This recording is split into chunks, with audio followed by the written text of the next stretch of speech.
Je m'appelle Sarah Dubois. J'ai 25 ans et je suis le vilain petit canard de ma famille parce que je travaille de nuit dans une usine de surgelés en périphérie d'une petite ville de province. J'écris ceci comme une note à mon futur moi, pour ne jamais oublier le moment où ma mère a décidé que ma vie ne valait pas la peine d'être mentionnée. Avez-vous déjà sacrifié vos rêves pour votre famille, pour finir par devenir la personne dont ils ont le plus honte? Pendant que mes frères et sœurs couraient après les diplômes et les carrières brillantes, je suis resté à Valmont, pointant à l'usine pour qu'on puisse continuer à payer les traites de la maison après la mort de mon père. Ce n'était pas glamour, mais c'était du vrai travail. Je rentrais à la maison avec une odeur de froid industriel et d'épices, les épaules en compote à force de soulever des cartons, mais au moins, les factures étaient payées. Pourtant, pour ma mère, mes chaussures de sécurité et ma Charlotte ne signifiaient qu'une chose, l'échec. J'entends encore sa voix lors de ce barbecue familial il y a quelques années, quand des proches ont demandé ce que je faisais dans la vie. Elle a ri, elle a vraiment ri, et a dit, Sarah se cherche encore un peu. Elle donne juste un coup de main dans une entreprise locale pour l'instant. Elle ne pouvait même pas prononcer le mot usine. Quand j'ai essayé d'expliquer que je faisais des heures supplémentaires pour nous maintenir à flot, elle m'a prise à part et a sifflé entre ses dents, « Pourquoi tu ne peux pas être plus comme tes frères et sœurs ?» Ce travail est gênant. J'ai ravalé mon humiliation, ma colère, et la façon dont le regard des gens glissait sur moi comme si je n'étais qu'un bruit de fond. Je me suis dit que c'était juste une phase, que si je baissais la tête et travaillais assez dur, un jour elle me verrait différemment. Je n'avais aucune idée que la fête des mères approchait, et avec elle, un SMS qui allait finalement me briser et tout changer. Avant de vous dire exactement ce que ma mère a écrit dans ce message de la fête des mères et ce que j'ai fait ensuite pour disparaître de leur vie, dites-moi, quelle heure est-il chez vous en ce moment et d'où regardez-vous cette vidéo? Je suis vraiment curieuse de voir jusqu'où cette histoire va voyager. La fête des mères à Valmont sentait toujours l'herbe coupée et les bouquets de fleurs bon marché du supermarché. À l'usine, ça sentait juste l'ail en poudre et le métal froid. J'étais en pause, assise sur une caisse retournée derrière le quai de chargement, faisant défiler mon téléphone avec mes doigts engourdis. Je me disais que je m'en fichais d'avoir des nouvelles de ma famille ce jour-là. Je mentais. Mon écran s'est allumé avec une notification. Groupe Famille Dubois. Ma poitrine s'est serrée une demi-seconde. J'imaginais ma mère envoyer « Je vous aime tous, même toi, Sarah ». Au lieu de cela, j'ai ouvert le chat et j'ai vu un long message soigneusement rédigé, « Dîner de fête des mères, enfant modèle uniquement. Marc, docteur Dubois, qui sauve des vies.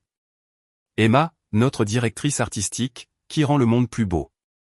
Léa, notre future avocate. Je suis si fier de mes enfants accomplis. Dîner à 18h30. Hâte de vous célébrer. Elle avait identifié Marc, Emma et Léa. Mon nom n'était nulle part. Pas dans le message, pas même un petit cœur de pitié à la fin. Juste 3 noms. 3 enfants en or. Puis les réactions ont commencé à apparaître. Marc a envoyé un emoji bras musclé. Emma a ajouté des étincelles et des cœurs. Léa a envoyé un visage heureux qui pleure et hâte d'y être, maman. J'ai fixé l'écran, rafraîchissant la page, attendant que quelqu'un remarque, que ma mère ajoute, oh, et Sarah aussi. Que l'un de mes frères et sœurs écrive, et Sarah? La bulle de texte n'est jamais apparue. La seule bulle que j'ai vue était mon propre reflet dans l'écran noir, les cheveux cachés sous une casquette d'usine, les mains tachées par le froid, les yeux brûlants, mon cœur battant la chamade dans mes oreilles. Ce n'était pas un simple oubli. C'était une annonce publique. Enfant modèle uniquement. Les mots sont devenus flous alors que les larmes montaient, mais je les relus encore et encore, chaque fois comme un coup de poing dans les côtes. J'ai senti ma gorge se nouer, cette brûlure chaude et humiliante que j'avais ressentie au barbecue quand elle avait esquivé le mot usine. Sauf que cette fois, elle n'esquivait rien. Elle m'effaçait. Un instant plus tard, mon téléphone a vibré à nouveau. Une notification séparée de maman. Un appel vidéo. Je l'ai regardé sonner, sa photo de contact souriante flottant en haut de mon écran comme un masque. Je savais exactement ce que ce serait. Elle essayant de tourner le message pour me dire que je surréagissais si j'osais être blessé. J'ai laissé sonner encore et encore jusqu'à ce que ça coupe. Elle a envoyé un SMS juste après, « J'espère que tu comprends. Ce soir, c'est juste pour célébrer les réussites. Tu sais que tu fais toujours partie de la famille. Toujours partie de la famille, juste pas assez fier pour être vu. » Avez-vous déjà regardé votre propre mère taper une phrase qui prouve que vous n'êtes qu'une note de bas de page dans l'histoire de sa vie? Je n'ai pas répondu. Ni à son texte, ni à l'appel. Au lieu de cela, j'ai fixé le fil de discussion jusqu'à la fin de ma pause, puis j'ai glissé mon téléphone dans ma poche comme si j'enterrais quelque chose. Je suis retourné sur la chaîne de production, mais mes mains bougeaient en pilote automatique. Dans ma tête, quelque chose s'est brisé et autre chose, quelque chose de plus froid, s'est mis en place. Ils avaient clairement indiqué où je me situais. J'ai décidé qu'il était temps de prendre une décision pour moi-même. Le lendemain de la fête des mères, mon réveil a sonné à 4h30 du matin comme toujours. Mais pour la première fois, je ne me suis pas réveillé en me demandant comment rendre ma mère fière. Je me suis réveillé en me demandant pourquoi je lui avais donné ce pouvoir si longtemps. Ce soir-là, après mon service, je me suis assise à la petite table de cuisine de mon studio avec un carnet et un stylo. En haut de la page, j'ai tracé 2 colonnes. Rester connecté à gauche, couper les ponts à droite. Ça semblait dramatique, mais j'avais besoin de le voir à l'encre. Sous rester connecté, j'ai écrit « Fête en famille ». Peut-être qu'un jour elle m'acceptera. Ne pas être la mauvaise fille. Sous couper les ponts, plus d'humiliation. Plus d'attente d'une invitation qui ne vient jamais. De l'espace pour construire une vie selon mes conditions. La paix. Le côté droit s'est rempli plus vite que le gauche. Pourtant, ma main hésitait au-dessus de la page. Qui coupe les ponts avec sa propre mère pour un SMS? Cette voix dans ma tête ressemblait beaucoup à la sienne, comme sur commande. Mon téléphone a vibré. Les messages inondaient le chat familial. Des photos du dîner de la fête des mères. Ma mère souriant entre Marc dans sa blouse blanche et Emma dans un blazer élégant. Léa dans une robe florale tenant un bouquet. Des légendes comme « Maman mérite le meilleur ». Fière de cette famille. Sous une photo, ma mère avait commenté « Mes 3 étoiles brillantes ». Encore une fois, pas même une mention de la 4e. Séparément du groupe, un nouveau message est apparu de Marc, et « J'ai entendu dire que tu étais occupé hier. » Maman était un peu blessée. Tu sais, elle ne le pensait pas comme ça. Ne rend pas tout si dramatique. Emma a ajouté un autre message, l'année prochaine, essaie juste de te montrer plus avec des trucs de carrière et elle t'inclura. Tu sais comment elle est. Personne n'a écrit que ce message était mal. Le problème, apparemment, c'était moi. J'ai fixé leur texto, puis ma liste pour et contre, et j'ai senti quelque chose durcir en moi. Ils ne demandaient pas si j'allais bien. Ils me demandaient d'avaler la pilule à nouveau, pour que l'image de la famille reste lisse. J'ai ouvert le chat de groupe, je suis remonté jusqu'à un dîner de fête des mères, enfant modèle uniquement, j'ai fait une capture d'écran et je l'ai enregistré dans un album verrouillé. Pas pour m'obséder dessus, mais comme un rappel, un reçu du moment où ma place dans la famille est devenue officielle, optionnelle. Puis, avec des doigts tremblants, j'ai mis le chat de groupe en sourdine pour 1 an. Après cela, j'ai ouvert la conversation de maman, j'ai maintenu mon pouce sur son nom et j'ai appuyé sur bloquer. Le système a demandé, êtes-vous sûr? Pour une fois, je l'étais. J'ai bloqué Marc et Emma aussi. J'ai hésité pour Léa, ma petite sœur, qui avait grandi en regardant cette dynamique comme si c'était normal, mais je l'ai laissé non bloqué pour l'instant. Ce soir-là, mon amie et collègue, Mia, est passée avec des plats à emporter. Elle a remarqué mes yeux rouges, le carnet ouvert, l'écran verrouillé de mon téléphone. Qu'est-ce qui s'est passé? A-t-elle demandé en s'asseyant en face de moi. J'ai glissé le carnet vers elle. Elle a lu les 2 colonnes, puis a levé les yeux. Tu connais déjà ta réponse, Sarah. Tu l'as écrite. Ma voix était à peine un murmure. Est-ce que tu couperais les ponts avec ta propre famille s'ils ne voyaient jamais ta valeur? S'ils t'effaçaient littéralement de leur vie comme une faute de frappe? Elle n'a pas hésité.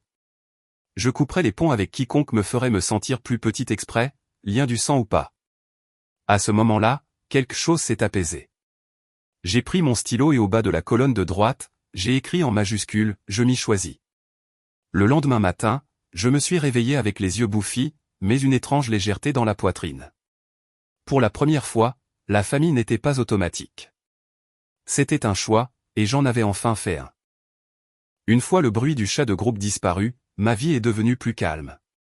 Pas vide, juste plus calme. Plus d'alertes constantes de célébrations auxquelles je n'étais pas invité. Plus de pics subtils enveloppés dans des jeux plaisantes. Dans ce silence, j'ai entendu quelque chose que je n'avais pas entendu depuis des années. Mes propres pensées. J'ai redoublé d'efforts à l'usine, non pas pour prouver quoi que ce soit à ma mère cette fois, mais pour me prouver quelque chose à moi-même. Quand ma responsable, Sophie, a mentionné que l'entreprise rembourserait une partie des frais de scolarité pour des cours techniques, je n'ai pas balayé l'idée comme je le faisais d'habitude. Je me suis inscrite à des cours du soir dans un centre de formation technique, sécurité industrielle, amélioration des processus, concept d'ingénierie de base. Si je devais être juste une ouvrière d'usine, je serais celle qui connaît chaque centimètre de la ligne. Mia m'a rejointe pour un des cours, et nous sommes devenus ces personnes agaçantes assises au premier rang, posant des questions et partageant des notes. On prenait un café au distributeur, riant du fait qu'on était trop fatigué pour être aussi ambitieuse. Mais à l'intérieur, quelque chose de nouveau grandissait.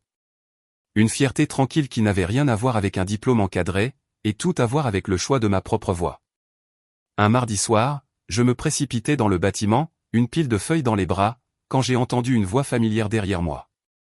Sarah. C'était petit, hésitant. Je me suis figé.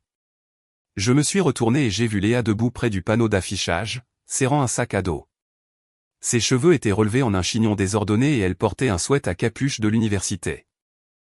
Pendant une seconde, c'était comme si j'avais été frappé et serré dans les bras en même temps.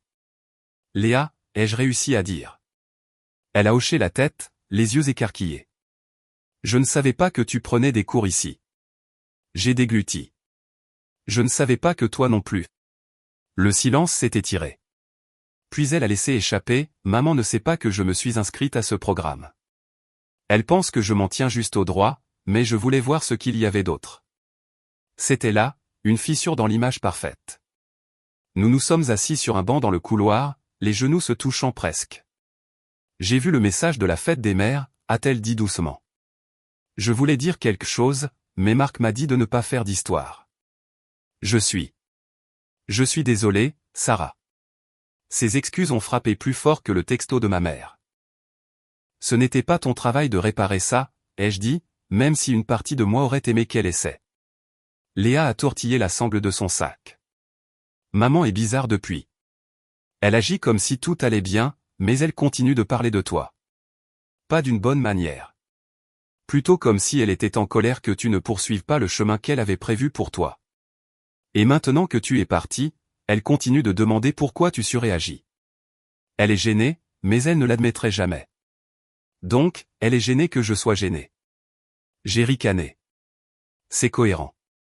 Léa m'a fait un sourire triste. Elle tient à toi à sa manière tordue. Elle ne peut juste pas supporter que tu aies choisi quelque chose qu'elle ne respecte pas. Et maintenant, les gens à la paroisse continuent de demander pourquoi tu n'es jamais là. Elle déteste ne pas avoir une réponse qui la fasse bien voir. C'était là. Le premier signe de conséquence. Ma disparition silencieuse perturbait son histoire soigneusement organisée. Léa a pris une respiration. Tu me manques, mais je comprends aussi. Je comprends un peu pourquoi tu as fait ce que tu as fait. Ma poitrine s'est serrée. Tu sais que tu n'es pas obligé de répéter son cycle, n'est-ce pas? Tu peux choisir ce que tu veux, même si ce n'est pas assez brillant pour le chat de groupe. Elle a hoché la tête lentement. Est-ce que tu reviendras un jour au truc de famille? Cette question pesait lourd entre nous. Quand le succès a finalement commencé à me trouver, ai-je dit prudemment, la première chose que j'ai ressentie n'était pas « j'ai hâte de montrer ça à maman ». C'était le soulagement de ne plus rien lui devoir. Alors, je ne sais pas, Léa. En ce moment, j'ai besoin de distance plus que j'ai besoin d'un siège à cette table. Nous sommes tombés dans le silence. Un professeur est passé, jouant avec ses clés. Le couloir sentait les marqueurs effaçables et la vieille moquette. Avant de nous séparer, Léa a serré ma main. Pour ce que ça vaut, je pense que ce que tu fais est courageux. J'aimerais juste que maman puisse le voir. En entrant en classe, mon esprit tournait à toute vitesse. Le choix de ma mère avait déclenché une réaction en chaîne qu'elle ne pouvait pas contrôler. Son dîner d'enfant modèle uniquement lui avait coûté plus que la présence d'un enfant. Cela commençait à éroder la loyauté des autres. Je me suis demandé, quand vous commencez enfin à réussir selon vos propres termes, retourneriez-vous vers les gens qui ont traité votre chemin de sans valeur? Ou continueriez-vous à marcher sans regarder par-dessus votre épaule? Ma promotion est arrivée un jeudi quelconque. Sophie m'a fait entrer dans son bureau, a fermé la porte et a dit « Sarah, tu es plus performante que la moitié des gens ici. Je te veux comme chef de ligne sur le nouveau projet de plats surgelés. Meilleur salaire, plus de responsabilités. Ça te tente? J'étais stupéfaite. Il y a un an, si j'avais reçu cette nouvelle, ma première pensée aurait été « Maman va devoir se vanter de ça ». Cette fois, ma première pensée a été « J'ai fait ça ». Moi. J'ai accepté la promotion. Le nouveau rôle était intense. Planifier les équipes, gérer les pannes, apaiser les conflits d'équipe. Mais ça m'a donné quelque chose que je n'avais jamais vraiment eu avant, de l'autorité. Les gens se tournaient vers moi pour des réponses. Ils me faisaient confiance. Et pas parce que j'avais un diplôme chic, mais parce que j'avais été dans les tranchées avec eux. Pourtant, tard le soir, de vieux doutes s'insinuaient. Sans réfléchir, je déverrouillais mon téléphone et je laissais mon doigt planer sur le contact de ma mère, même s'il était bloqué. Où je faisais défiler des photos des réussites de mes frères et sœurs partagées par des connaissances communes. Mon estomac se tordait chaque fois que je voyais un post si fier de mes enfants avec 3 visages souriants et un mystérieux 4e invisible. Un week-end, après une spirale particulièrement bizarre à espionner les réseaux sociaux et à me maudire de m'en soucier, j'ai ouvert l'application de notes de mon téléphone et j'ai commencé à taper. Au début, c'était juste une diatribe sur le travail manuel et la façon dont les gens comme ma mère le traitaient comme un échec, mais plus j'écrivais, plus ça devenait quelque chose de plus grand. Quand j'ai fini, j'avais un long texte brut sur la dignité, la classe sociale et la façon dont les familles utilisent le succès comme une arme.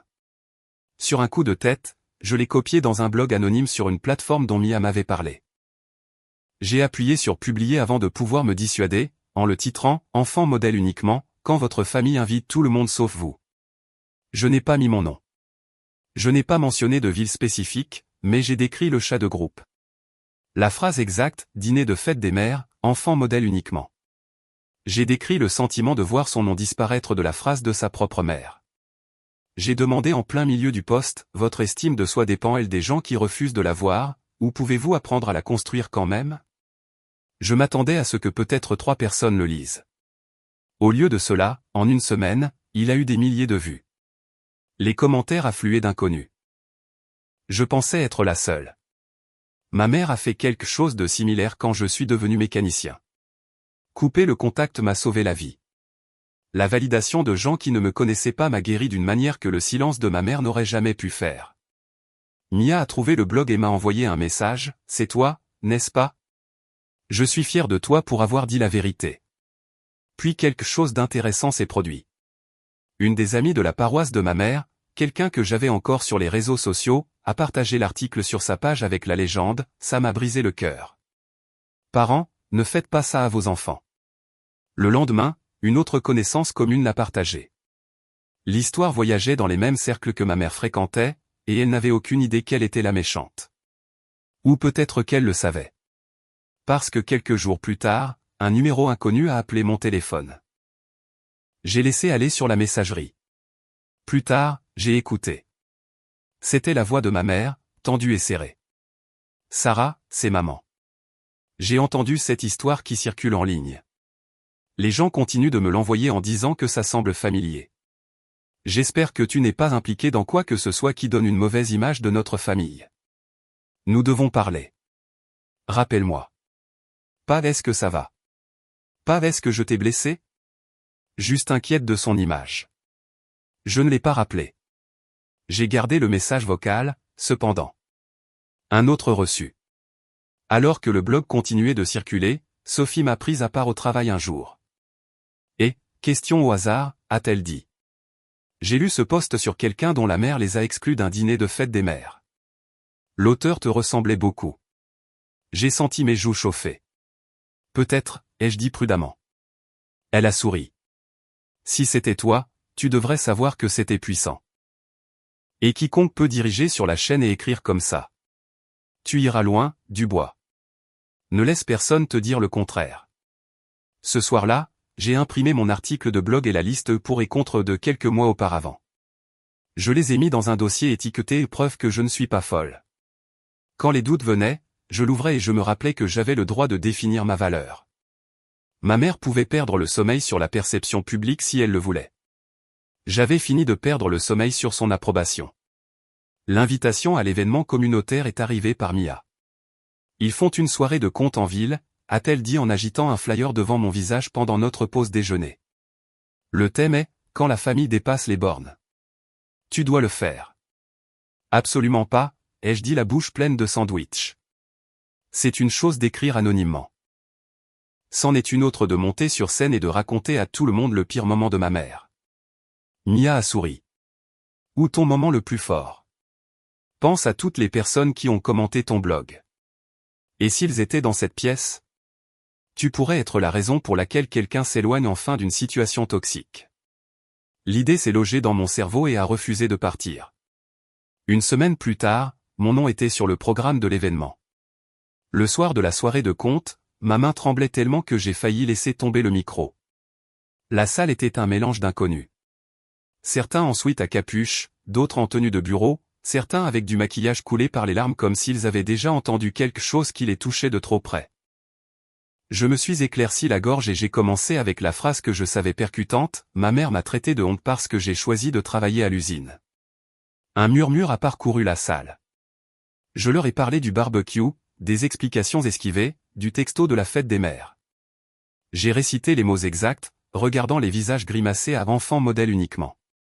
J'ai parlé de la liste pour et contre, des numéros bloqués, du blog, du message vocal où ma mère était plus inquiète pour sa réputation que pour mon cœur.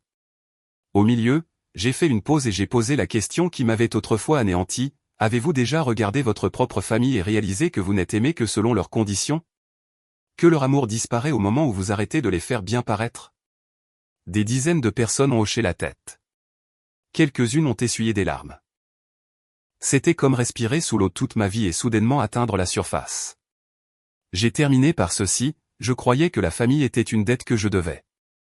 Que s'ils m'avaient donné la vie, je devais leur donner mon silence. Maintenant, je sais autre chose. Je peux aimer d'où je viens et quand même m'éloigner des parties qui me tuent. Quand je suis descendu de scène, des gens m'ont serré dans leurs bras, m'ont remercié, m'ont raconté des morceaux de leurs propres histoires. Une femme a chuchoté, j'ai fait une capture d'écran du texto de ma mère le jour où elle m'a désinvité de Noël. T'entendre le dire à voix haute, je pense que je peux enfin arrêter de me sentir coupable. Dans le bus du retour, j'ai fait défiler mon téléphone et mon cœur a raté un battement. Mon article de blog avait été partagé par une page plus importante, quelqu'un avec des centaines de milliers d'abonnés, avec une légende, la mère enfant modèle uniquement est la raison pour laquelle tant d'entre nous sont en thérapie. Les commentaires étaient une zone de guerre, mais la plupart étaient du côté des enfants comme moi. Enterré au milieu du fil de commentaires, j'ai vu un nom familier, Léa Dubois. Elle avait écrit, parfois, les enfants modèles sont juste ceux qui ont appris à jouer la comédie. Les autres essaient juste de survivre. J'ai fixé son commentaire, me sentant à la fois fière et protectrice. Plus tard cette semaine-là, Léa m'a envoyé un texto directement. J'ai vu ton intervention sur la story de quelqu'un. C'était toi, non? J'ai confirmé. Après une longue pause, elle a répondu, maman l'a vu aussi. Elle ne le gère pas bien. Les gens à l'église en parlent. Elle dit que tu étales les affaires de famille. Mais honnêtement, peut-être que quelqu'un avait besoin de le faire. Savoir que mon histoire avait fissuré sa façade parfaite aurait dû ressembler à une vengeance bon marché. Au lieu de cela, cela ressemblait à un équilibre. Les actions ont des conséquences. Allongé dans mon lit ce soir-là, l'épuisement m'enveloppait, mais en dessous se trouvait quelque chose de plus doux. J'ai réalisé que j'avais construit une petite communauté, désordonnée et belle. Des gens du travail, des cours, de cet événement qui me voyaient. Pas de diplôme, pas de titre, juste moi. Peut-être que la famille n'avait pas à signifier un ADN partagé. Peut-être que cela pouvait signifier une survie partagée. Où avez-vous trouvé votre famille de cœur? Les gens qui vous ont fait vous sentir plus chez vous que votre propre maison ne l'a jamais fait. Quelques années ont passé d'une manière qui ne semblait pas dramatique de l'intérieur. Il n'y a pas eu d'explosion unique, pas de grande dispute hurlante. Juste une série de jours où je me réveillais, allais au travail, faisais bien mon travail, rentrais dans un appartement calme qui se remplissait lentement de signes d'une vie que j'avais choisie au lieu d'une vie qu'on m'avait assignée. Je suis monté en grade à nouveau à l'usine, cette fois dans un rôle qui me faisait voyager entre différents sites, aidant d'autres superviseurs à réparer leurs lignes et à former leurs équipes. J'avais un ordinateur portable de l'entreprise un peu usé, une valise qui restait à moitié faite et un calendrier qui ne tournait plus autour des fêtes de famille. La liste de contacts de mon téléphone a raccourci, mais mon monde s'est agrandi. J'ai continué à écrire aussi. Le blog qui avait commencé comme un exutoire de fin de soirée s'est transformé en un endroit où les gens venaient régulièrement. Je postais sur les limites, sur la culpabilité bizarre qui vient quand on dit non à ses propres parents, sur la fierté ouvrière. Parfois, j'écrivais sur de petits moments au travail qui n'auraient rien signifié pour ma mère mais signifiaient tout pour moi. Comme le jour où un nouvel employé m'a dit « Tu es la première chef que j'ai eue qui ne me parle pas de haut ». Ce commentaire signifiait plus que n'importe quelle félicitation forcée de mon ancienne vie. De temps en temps, j'avais des nouvelles de ma famille par d'autres personnes. Une collègue qui allait encore à la paroisse de ma mère mentionnait avoir entendu mon nom de famille dans une prière. En ligne, je voyais mes frères et sœurs identifiés sur des photos sans moi. Léa et moi échangions des textos de temps en temps, gardant le ton léger sauf si l'une de nous avait une mauvaise journée et avait besoin que l'autre dise « Non, tu n'es pas folle ». C'est vraiment arrivé. Par elle, j'ai appris que ma mère n'avait pas lâché l'affaire. Le post, le discours, la façon dont les gens en ligne s'étaient emparés de la phrase « enfant modèle uniquement ». Tout cela l'avait touchée. Elle détestait qu'il y ait tout un coin d'internet où elle était un personnage et non l'auteur. Elle a changé d'église pendant un moment, puis est revenue. Elle se plaignait que les gens la jugeaient, qu'ils ne comprenaient pas ce que c'était que d'élever des enfants de nos jours. Elle n'a, pour autant que je sache, jamais dit « j'ai blessé ma fille et j'essaie de réparer ça ». Puis la vie a fait ce qu'elle fait toujours. Elle a ajouté plus de pression. Ma mère a eu des problèmes de santé, le genre dont les gens chuchotent dans les rayons des supermarchés, hypertension, stress, arrêt maladie, factures qui s'accumulent. La maison où j'ai grandi avait besoin de réparation. Au début, j'en entendais parler par bribes via Léa, presque en s'excusant, comme si elle ne voulait pas que je pense qu'elle utilisait notre relation pour passer des messages. Puis un soir, alors que j'étais assise sur mon canapé avec ma valise à moitié faite pour un autre voyage, elle a appelé avec cette voix qui signifiait que quelque chose de gros s'était passé. « Maman veut ton numéro », a-t-elle dit. Elle dit qu'elle a besoin de te parler. Je pouvais entendre à la façon dont elle le disait que ce n'était pas une question de sentiment. J'ai demandé pourquoi, même si je le savais déjà. Léa a soupiré. Elle est en retard sur les paiements. Le toit fuit. Les factures d'hôpital sont élevées. Elle a entendu dire que tu t'en sors bien maintenant, que tu voyages pour le travail, que tu parles peut-être à des événements. Elle continue de dire que si Sarah se souciait vraiment de la famille, elle interviendrait. C'était là, clair comme de l'eau de roche. Pav, tu me manques. Pav, je suis désolé pour ce texto. Pav, j'ai réfléchi à ce que je t'ai fait. Juste si elle se souciait, elle réparerait ça. L'ancienne version de moi, celle qui restait derrière et prenait des tours supplémentaires parce que je me sentais responsable de tout le monde, s'est enflammée une seconde. J'ai imaginé ma mère assise seule dans le salon. La maison sombre, les murs un peu plus fissurés que dans mes souvenirs. Je l'imaginais se plaignant à ses amis que sa fille l'avait abandonné. La culpabilité est sournoise comme ça. Elle se fiche de combien de fois vous avez été blessé. Elle se soucie seulement que vous ayez été dressé à répondre quand quelqu'un dit « famille ». J'ai pris une lente inspiration et demandé à Léa, « Qu'est-ce que tu penses que je devrais faire ?» Elle est restée silencieuse un long moment. Finalement, elle a dit, « Je pense que tu as déjà fait plus que quiconque ne le sait. Tu as gardé la lumière allumée quand papa est mort. Tu es resté quand tout le monde est parti. Tu as payé pour des choses que tu ne pouvais même pas te permettre. » Maman n'a jamais compté tout ça quand elle a écrit ce texto de fête des mères. Je ne pense pas que tu lui deves un sauvetage maintenant. Elle va te traiter de cruel pour ça, mais je ne pense pas que ce soit cruel. Je pense que c'est juste des conséquences. Entendre ma petite sœur dire le mot « conséquences » à propos de notre mère était comme entendre une porte se fermer dans ma tête, une porte qui était restée coincée à moitié ouverte pendant des années. Elle n'a pas claqué. Elle s'est juste fermée. Doucement mais fermement. J'ai dit à Léa qu'elle pouvait donner un message à maman, mais pas mon numéro. Dis-lui que j'espère qu'elle prend soin de sa santé. J'ai dit, dis-lui que j'espère qu'elle obtiendra l'aide dont elle a besoin et qu'elle mérite du soutien en tant que personne, mais dis-lui aussi que je ne suis pas son plan de secours. Elle a choisi qui comptait quand elle était au sommet. Je ne vais pas prétendre que ça n'est jamais arrivé maintenant qu'elle est en difficulté. Léa a laissé échapper un souffle comme si elle l'avait retenu. Elle va dire que tu lui as tout pris, a-t-elle prévenu. J'ai secoué la tête même si elle ne pouvait pas le voir. Elle a encore 3 enfants qui sont là pour elle. Elle a ses amis, son groupe paroissial. Je ne lui ai pas tout pris. J'ai juste arrêté de la laisser tout me prendre. Quelques semaines plus tard, un petit colis est arrivé à mon appartement. Pas d'adresse de retour, mais l'écriture sur l'étiquette était gravée dans ma mémoire par des années de bulletins scolaires signés et de post-it sur le frigo. À l'intérieur se trouvait une petite boîte à bijoux avec mes initiales datant de mon enfance et une lettre. La lettre était exactement ce qu'on attendrait de quelqu'un qui n'a jamais appris à dire « je suis désolé » sans le déformer. Elle n'a jamais écrit ces 3 mots. Au lieu de cela, elle a écrit « je sais que je n'étais pas une mère parfaite, mais tu as mal compris tant de choses que j'ai essayé de faire. » Elle a écrit « je voulais seulement le meilleur pour toi. » Elle a écrit « tu m'as profondément blessé en rendant nos problèmes privés publics. » Les gens me regardent différemment maintenant. Je ne peux même pas m'asseoir à l'église sans me demander qui chuchote à propos de cette histoire. Et vers la fin, elle a écrit « après tout ce que j'ai fait pour toi, le moins que tu puisses faire est de m'aider en ces temps difficiles. » Cette phrase reposait sur la page comme un défi.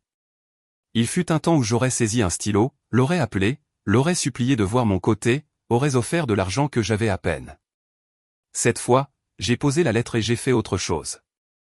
J'ai attrapé le même carnet qui contenait ma liste de rester connecté et coupé les ponts, celui avec mon blog imprimé et ma petite liste de victoires. Sur une page vierge, j'ai écrit « Voici ce qui est réel ». Puis je me suis forcé à lister les faits, pas les sentiments. Je n'ai pas publié son nom. Je n'ai pas montré sa photo. J'ai raconté mon histoire d'une manière qui protégeait son identité plus qu'elle n'avait jamais protégé ma dignité. Je n'ai pas causé ses problèmes de santé. Je n'ai pas fait chuchoter les gens. Ses propres choix ont fait ça. J'ai passé des années à aider cette famille d'une manière que personne en dehors de la maison n'a jamais vue. Ce travail comptait, même si elle a prétendu que non. J'ai lu ces lignes à voix haute pour moi-même jusqu'à ce qu'elles semblent plus solides que la culpabilité. Puis j'ai pris sa lettre, je l'ai repliée et je l'ai mise dans la boîte. Je ne l'ai pas jetée, mais je ne l'ai pas laissé dicter mon prochain mouvement non plus. Je ne l'ai pas appelé. Je n'ai pas envoyé d'argent. La seule chose que j'ai envoyée était un court SMS via Léa, qui a accepté de le transmettre mot pour mot. Il disait « J'espère que tu prends soin de ta santé et que tu trouves le soutien dont tu as besoin. Je ne suis pas en mesure de reprendre ce rôle. Je te souhaite la paix. » C'était tout. Pas de longues explications, pas de réouverture de vieilles blessures pour qu'elle puisse appuyer dessus, juste une limite posée calmement comme on parle de la météo. Quelques jours plus tard, Léa m'a envoyé un texto pour dire qu'elle avait pleuré, puis t'avait traité d'ingrate, puis avait dit à ses amis que tu l'avais abandonnée, mais elle a aussi arrêté de demander ton numéro. Quelque chose en elle semblait comprendre que tu étais sérieuse cette fois. Je ne vais pas prétendre que c'était génial. Ça ne ressemblait pas à un tour d'honneur. C'était lourd, triste et étrangement calme à la fois. Il y a une sorte de deuil qui vient avec le choix de sa propre paix plutôt qu'une relation que vous avez passé toute votre vie à essayer de réparer. Les gens aiment mettre un joli ruban dessus pour dire « et puis je n'y ai plus jamais pensé et tout était parfait ». Ce n'est pas comme ça que ça marche. J'ai encore des nuits où l'idée d'une maman me manque plus que la personne elle-même. J'ai encore des flashs de mémoire comme cette vieille vidéo de moi à 12 ans avec le gâteau bancal qui me font mal à la poitrine. Mais ces sentiments n'annulent pas la réalité de ce qu'elle a fait. Ils me rendent juste humaine. Un peu après la lettre, j'ai écrit un dernier article pour le blog, au moins un dernier chapitre sur cette histoire spécifique. J'ai écrit sur le colis, sur la lecture de ces mots et le choix de ne pas les laisser me ramener dans le même rôle. J'ai écrit sur la possibilité d'espérer que quelqu'un aille mieux sans se porter volontaire pour être son médicament. J'ai terminé avec quelque chose qui ressemblait à la chose la plus vraie que j'avais apprise. Parfois, la chose la plus gentille que vous puissiez faire pour vous-même, et bizarrement pour eux, est de sortir d'un rôle qui vous détruisait. L'amour ne signifie pas toujours l'accès. Le pardon ne signifie pas toujours la réunion. La famille ne devrait pas être construite sur l'humiliation et la peur, mais sur le respect et le choix. Et vous avez le droit de construire une nouvelle définition de la famille avec des gens qui n'ont pas besoin que vous saigniez pour prouver votre loyauté. Quand j'ai appuyé sur publier, je n'ai pas ressenti de triomphe. Je me sentais fini, comme si j'avais enfin raconté toute l'histoire. Pas seulement les parties qui me faisaient bien paraître ou elles mal paraître, mais les parties qui montraient à quel point c'était vraiment compliqué. Je suis sorti sur mon minuscule balcon ce soir-là et j'ai regardé les lumières de l'usine au loin. Ce même bâtiment où j'avais lu un jour un message disant « enfant modèle uniquement » et réalisé que je n'étais pas invité était devenu l'endroit où je m'étais finalement prouvé que mon succès n'avait pas besoin de son tampon d'approbation. Je porte toujours des chaussures de sécurité. Je pointe toujours. J'ai encore de la graisse sous les ongles certains jours. Mais je n'entends plus sa voix dans ma tête chaque fois que je passe mon badge. Au lieu de cela, j'entends la mienne. Et parfois les voix d'amis, de collègues et d'inconnus qui disent merci d'avoir dit la vérité. Alors après tout ce que vous avez entendu, si vous étiez à ma place maintenant avec un parent vous demandant de reprendre un rôle qui vous a autrefois écrasé, leur donneriez-vous ce qu'ils demandent en appelant ça du pardon? Ou choisiriez-vous votre propre liberté en ayant confiance que vous n'êtes pas égoïste de vous faire enfin passer en premier? Notre équipe se consacre à la création d'histoires significatives et émotionnellement engageantes pour la chaîne Revenge Read. Toutes les histoires sur cette chaîne sont purement fictives et sont créées pour offrir des leçons réfléchies et une valeur éducative positive à notre public. Chaque histoire explore des émotions réelles, des dynamiques familiales et des choix personnels pour aider les spectateurs à réfléchir sur l'empathie, l'estime de soi et les limites saines. Grâce à la narration fictive, nous visons à encourager la croissance émotionnelle, la résilience et une compréhension plus profonde des relations humaines.